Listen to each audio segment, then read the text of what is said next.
देवेंद्र फडणवीस यांच्या सांगण्यावरून 12 ते 13 संघटना जरांगेंच्या विरोधात. देवेंद्र फडणवीस यांच्या सांगण्यावरून प्रवीण दरेकर यांनी 12 ते 13 संघटना जरांगे पाटलांच्या विरोधात जमा केल्याचा आरोप. 2 ते 3 दिवसात सर्व चित्र क्लिअर करणार असा जरांगे पाटलांकडून इशारा.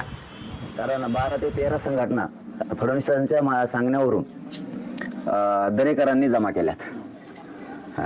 केल्यात आणि मराठ्यांच्या बाजूनं न बोलता उगाच बॉम्बलायचं हे काम सांगितलंय. आणखी लय पर्दाफाश होणार. 1, 2, 3 दिवस थांबा तुम्ही. कुठं बैठक झाली, डोंबिवलीला कुठं झाली, माहीमला कुठं झाली, त्या बैठकीला कोण कोण होतं, मलबार हिरला एक बैठक झाली, त्या बैठकीत कोण कोण मंत्री आमदार होते आणि तिथं कोणत्या संघटनेच्या मराठ्यांचे काही काय म्हणते त्याला आत्मीय तरसलेले ते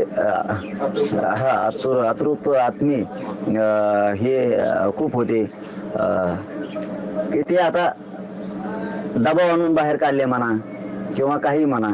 आमची मागणी काय समाजाची ओबीसी आणि आंदोलन कुठे चालू आहे का आता? नाही. हे फक्त फडणवीस साहेबांना मराठ्याच्या अंगावर घालायचे. ही डाव ही लय पर्दाफाश लवकर होणार. 1, 2, 3 दिवस थांबा तुम्ही.